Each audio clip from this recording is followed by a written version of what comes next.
Ah, yes, Prince Hyacinth and the Dear Little Princess. Just about the longest title we've had yet. At any rate, in the kingdom of Normandy, located near 3rd and La Brea, there lived a king named Dumb the 73rd. You see, that's how kingdoms get their names, from a king named Dumb. Funny? Oh, why am I laughing? I'm miserable. Yes, King Dumb was in love with a beautiful queen. Beautiful, but mixed up. You know what I mean? Yes, the queen was mixed up, for she was under an enchantment. And I feel terrible, too. How's it going, sweetie? Well, I'd feel fine if I could just get out from under this enchantment. Yeah. It keeps hanging on. Yeah, I know, enchantment. Cry, aye. That stuff went out with a hula hoop. Next thing, she'll be telling me she sees fairies, like that one.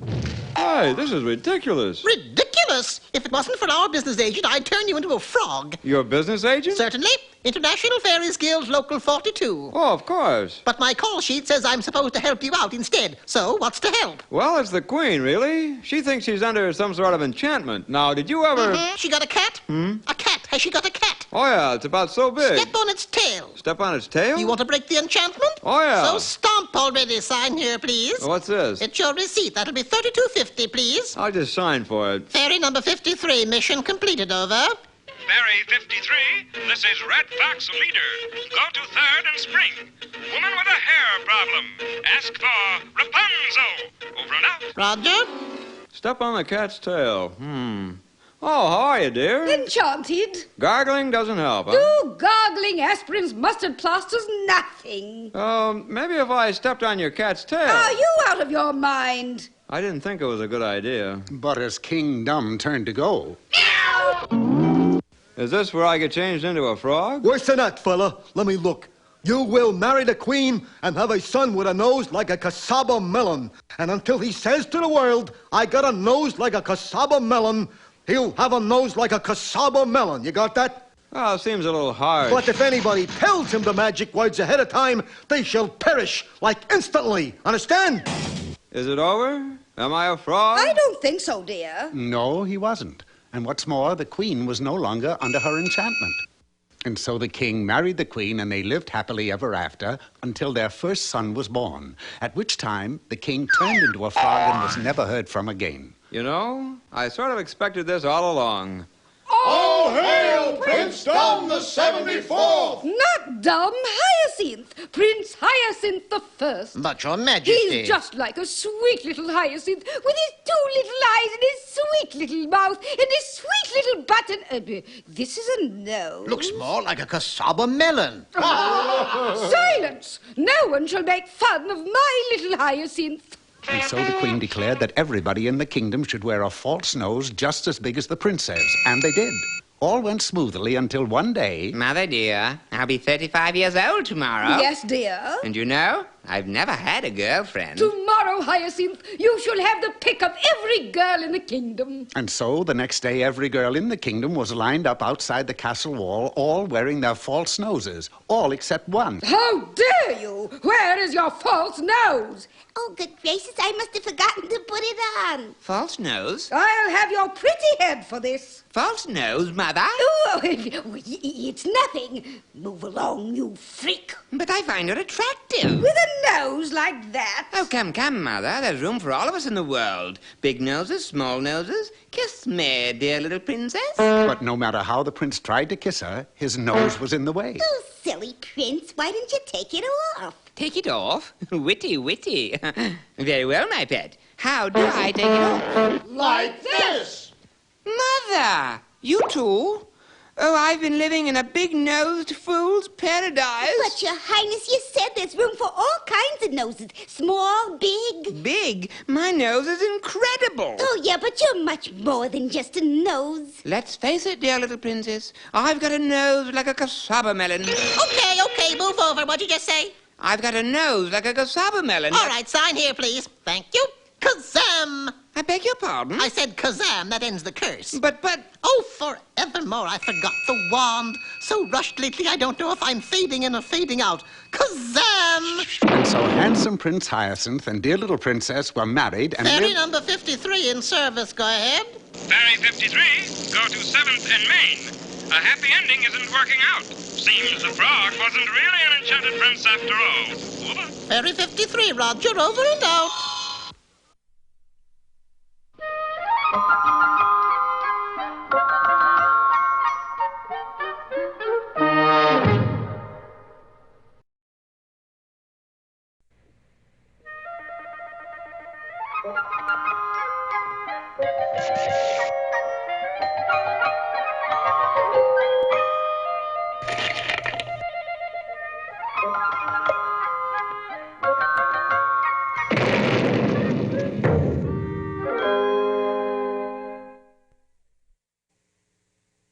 I agree that crime doesn't pay, but in the case of Jack and the Beanstalk, it did. For as you know, Jack shinnied up the huge stalk, snuck into a giant's castle, and made off with a goose that laid golden harps, or something like that. Well, sir, Jack chopped the stalk down and lived happily ever after with his ill-gotten gains. Or did he? The scene is a castle somewhere in the clouds, the time, 20 years later. I know you're hungry, son. Well, so am I. But there isn't a scrap of food in the castle. What about the wheat field? You ever tried getting wheat out of clouds? We're up in the air, remember? Oh, if only Papa was still with us. Listen, he wasn't good for anything except saying fee, fi, fo, fum. He could say that pretty good. Can I say it? Say it later. Right now, you've got to take the pet cow to market and sell it. That's not a cow, Mama. It's a llama. I don't care what it is. Go and sell it. Being on the obedient side, the giant's son did as his mother asked. Hey, what you got there, High Pockets? It's a llama. So it is. I'll give you 5 magic beans for it. I'd rather have money. You can plant beans. You can't plant money. It made sense, so the giant returned home with the 5 magic beans. I was hoping you'd bring back money. Well, one of the beans has a picture of Lincoln on it. There was naught to do but dig a hole in the clouds and drop the beans inside. The next morning, the giant awoke and looked out of his window. Oh, darn. I was kind of hoping a beanstalk would have grown. It did, but not up.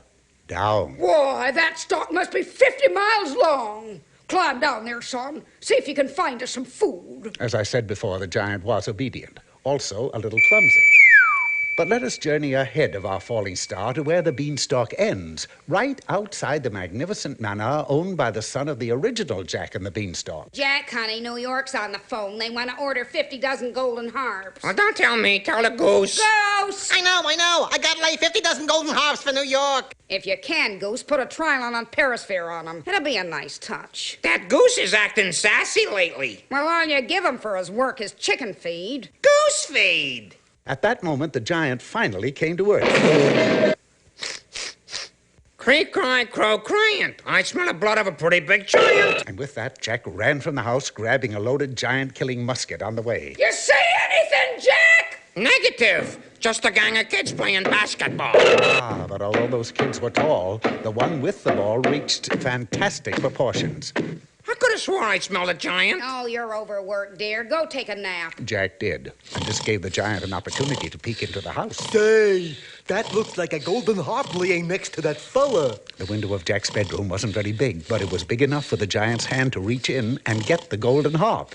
Creak, cry, crow, cryant. I smell. Those dreaded words caused the giant to bolt to the stalk and climb it in record time. This doesn't look like food, son. It's a golden harp. Why couldn't you bring back a pizza or something? But, Mama, golden harps are worth money, and there's a whole slew of them down there. In case you didn't know, all mothers of giants are a little greedy, and this one was no exception. The son was sent back down to bring up all the golden harps he could find. It's New York again, Jack. They want to know what happened to the harps. Well, don't ask me. Ask I the... gave him to the delivery boy about a minute ago. What delivery boy? He's a big, tall fella, about as big as Mount Everest. A giant. You gave the harps to a giant? Once more, with his giant-killing musket, Jack ran from the house, and this time he saw the giant with an armload of harps scurrying up the beanstalk. But unfortunately, the giant was out of range.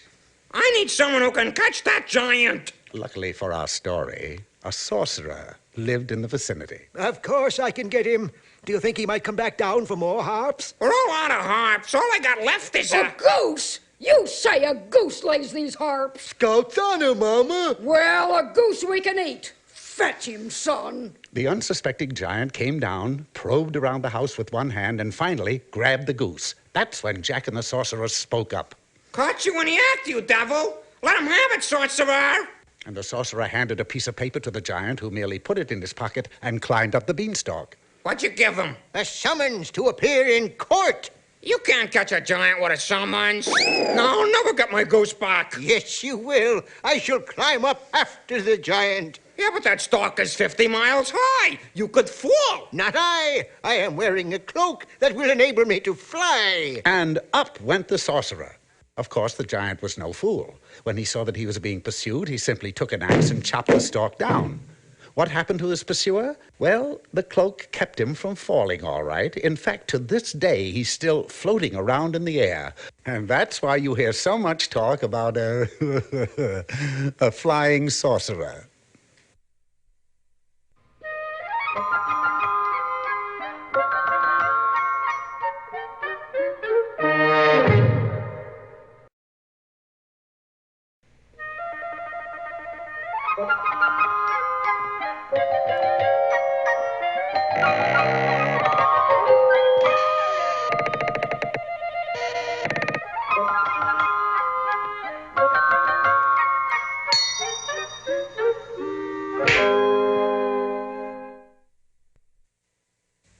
Once upon a timepiece, there sat an ordinary fly.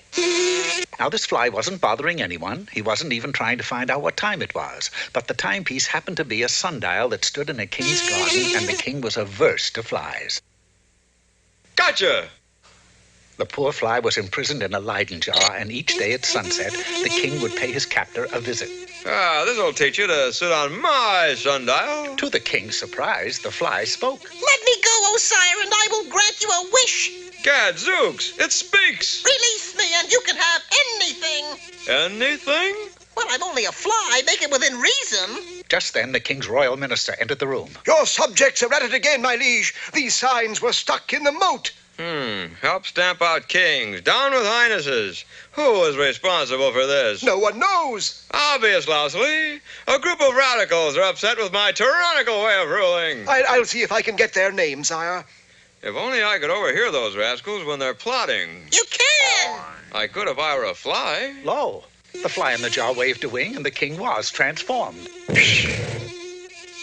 I can fly! I can fly! The fly in the jar was given his freedom, and the king quickly took off for the village square, which is where the village squares usually congregated. The king is a fink. Be careful. The walls have ears. The walls didn't have ears, but they did have flies, one in particular with a crown on his head. I still say the king is a fink. The following day, the Finksayer was brought to the castle in chains. So you admit that you called me a fink? Yeah, I do, but I don't understand how you found out. By the end of the month, the radicals were filling the castle dungeons to capacity, all because the king was able to change himself into a fly and overhear the plots against him. Congratulations, your highness. Your kingdom is completely under your iron hand. Now, this particular king was loaded with bad characteristics, including avarice, or greed, if you prefer. Tell me, minister, that kingdom across the river, is it larger or smaller than mine? Larger, your wickedness. Then I must have it. So saying, he called upon the king who ruled the kingdom across the river. Nice kingdom you've got here. We like it. I don't suppose you'd care to sell it. No, I wouldn't. How about a trade? It was then that a lofty tower caught the evil king's eye. What do you keep up there? Just my daughter. She was locked in there by a witch about a month and a half ago. Uh-huh. Her name wouldn't be Rapunzel, would it? No, Betty. How come you don't let her out? She can only be freed by the man she'll marry and like that. What else does a man get, besides her? An autographed picture of Key Luke. Anything else? Just my kingdom. That was all the wicked king needed to know. That night, when the moon was high in the sky, which is a good place for it, he set a ladder against the tower and started up. Not only am I ruthless, but I happen to be unavoidably attractive. It's true. He had a fatal fascination as far as princesses locked in towers were concerned. She'll take one look at my handsome features, and we'll be wed tomorrow. He was so enraptured with himself that he neglected to notice the ladder was far too short to reach the tower window. He not only reached the top rung, but took 2 more rung steps above it, which was the wrong thing to do any way you look at it. I have it. I'll pole vault up. Entering a copse of bamboo trees which grew in abundance near the river, he selected a supple sapling and readied himself. This should be apple pie. It was. He took off like a deer and launched himself upward. Up and up he soared directly into the tower window and out of the window on the other side. I can't keep this up forever. Suddenly, from a nearby rosebush came the familiar voice of the enchanted fly. You know, I could sit here all night and watch you. You're funny. Take care. I don't ridicule easily. No offense, but couldn't you get up into the tower a lot easier if you changed into a fly? Great gobs of goo. You're right. An instant later, the king was a fly and quickly zoomed up into the tower. Once inside, he changed back to himself and cried to the princess. Darling! Sweetie! The princess was anything but beautiful. Gad, I wouldn't marry her for all the kingdoms in the world. Once again, he became a fly, and off he darted over the river back to his castle. But in his haste, he decided to fly through the village. What's more, he took a shortcut through a tailor shop. 7! I killed 7 with 1 blow! Yes, this was a gallant little tailor. And although it was the end of the king, it was the beginning of another tale. But, oh dear, we don't have any time for that now.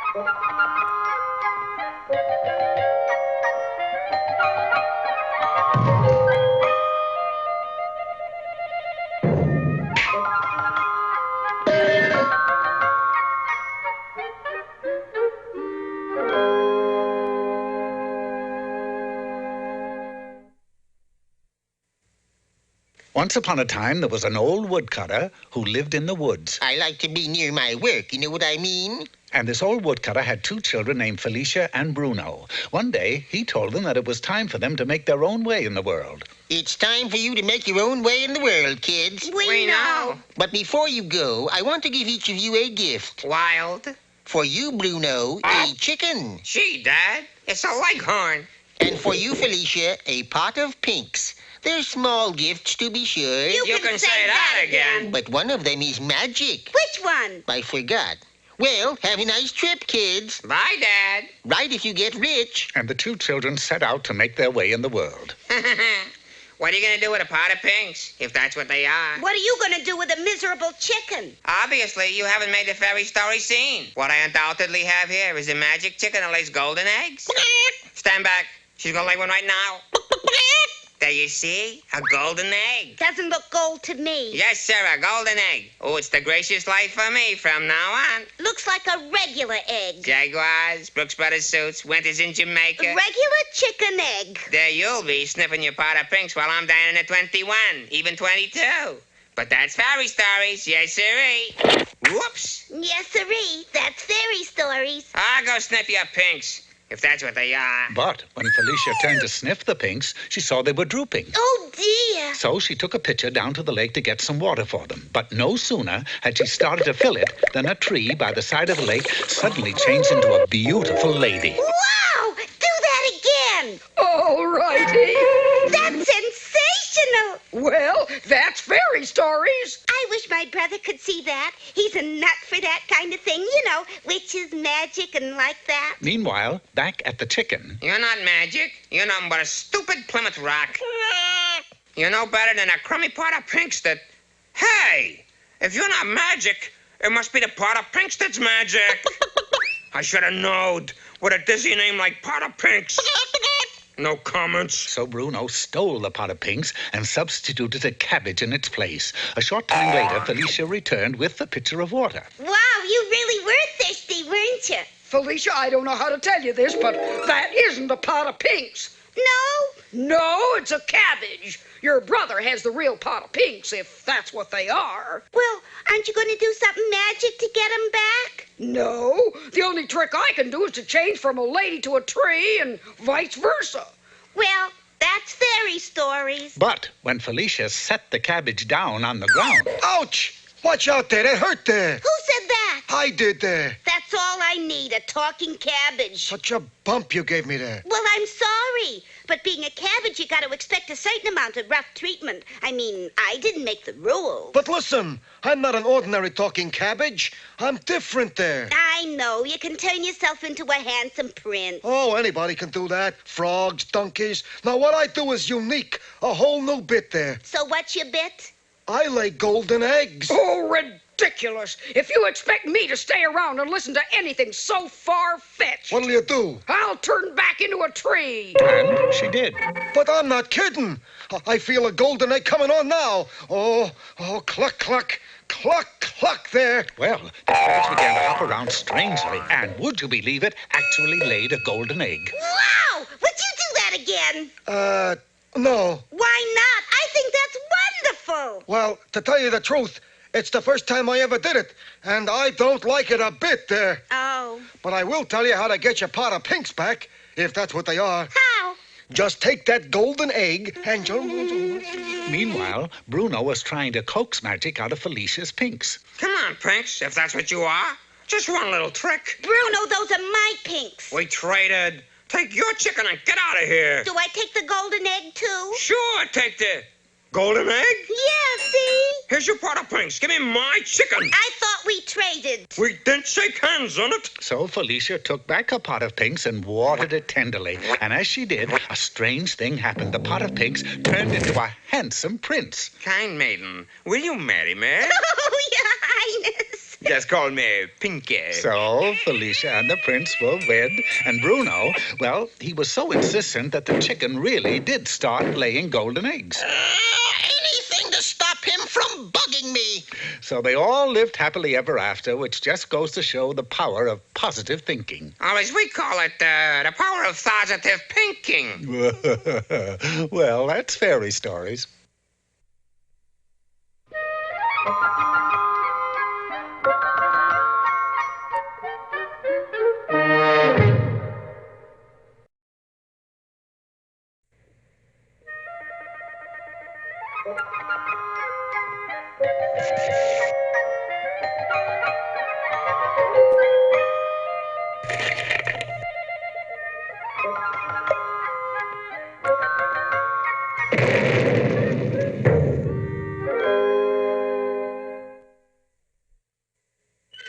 You've probably never heard of the Clinker family.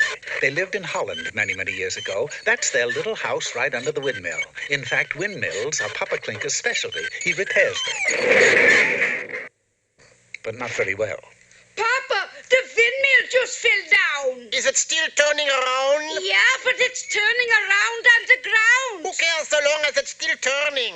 Papa and Mama Clinker had two lovely children, a girl with blonde hair and blue eyes, and a little boy with blue hair and blonde eyes. The girl's name was Brunhilde, which in Dutch means she who steps on tulips. The little boy, oddly enough, had no name at all, until one day... Brunhilde! Yeah, Mama? Go wash your hands. Brunhilde promptly dunked her brother in the washtub, and that's how Hans Clinker got his name. Hans, today you are 3 years old, and it's time you got a job. Okay, mein Papa. I will deliver papers. Unfortunately, the papers Hans delivered belonged to his father, and they were of the legal variety, such as mortgage on the house, insurance policies, liberty bonds. Hans, baby, this morning you was 3 years old, and I think already it's time you change jobs. So, little Hans went to work down at the waterfront. Yeah, that's right, little boy. All you gotta do is keep your finger stuck in the hole in the dam. But why, sir? Well, if there is no finger in the dam, the water will pour through and flood the country. A job as a dam plugger didn't pay very much, but you did go home with a very clean finger. But alas, a tourist came by seeking the whereabouts of the nearest Travelers' Aid Society. Hans appointed. Hans, this morning you was 3 years old and you got your first job. This afternoon you was 3 years old and you changed jobs. Tonight you are still 3 years old and you're going into retirement. But mein Papa, I am too young to be idle. The boy is right, Papa. He needs a vacation. Vocation, Mama. All right, Reddy. What would you like to do, Hans? I want to be a tubaphone player. And what's a tubaphone? It's a tuba with a phone inside it. Listen. The sounds that filled the air had a strange, soothing effect, not only on Papa, Mama, and Brunhilde, but also on the cows and the chickens. Hans Klinker was a born musician. Of course. I could only play a few notes. But if I could study at the Amsterdam Conservatory of Music... How much would that cost? 50 million klunkels. That astronomical figure caused Papa Klinker to take a fast nap in the center of the living room. Why doesn't Hans try and win 50 million klunkels in the Zuiderzee skating contest? Yes, once each year, the icy blasts of winter transformed the Zuiderzee into a sheet of ice. Youngsters from all over the Netherlands put on their skates and entered the big race, a race which netted the victor 50 million klunkels. Good luck, Hans. You can win, Hans. Oh, dear, it grieves me sorely to relate that Hans Klinker finished dead last. This was due to two things. One, he lacked the speed of most Dutch boys his age, and two, he lacked a pair of skates. Don't worry, Hans, Pupchen, there's always next year. But again, it was the same story. Last in a field of 3,000. I don't understand it, Papa. Even with a new pair of skates, I couldn't win. Perhaps if you was to wear them on your feet instead of your elbows. Hans tried that the following year, and it did help a little. He came in next to last, barely beating out an octogenarian who had fallen through a hole in the ice. It's no use. I never got to study at the Amsterdam Conservatory. And off he trudged into the snow-covered forest. Winter turned to spring, spring turned to summer, and still Hans walked. I am worried about our boy, Papa. Which boy is that, Mama? You know, Hans. Oh, yeah, Hans. Whatever happened to him? What happened to him was this. Hans walked right out of Holland into Denmark. Now, you've all heard the saying, something is rotten in Denmark.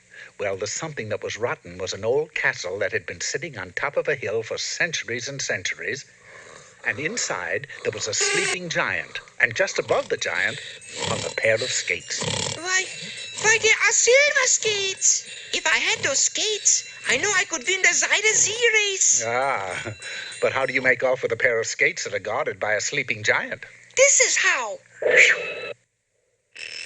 Seconds later, Hans and the skates were on their way back to Holland.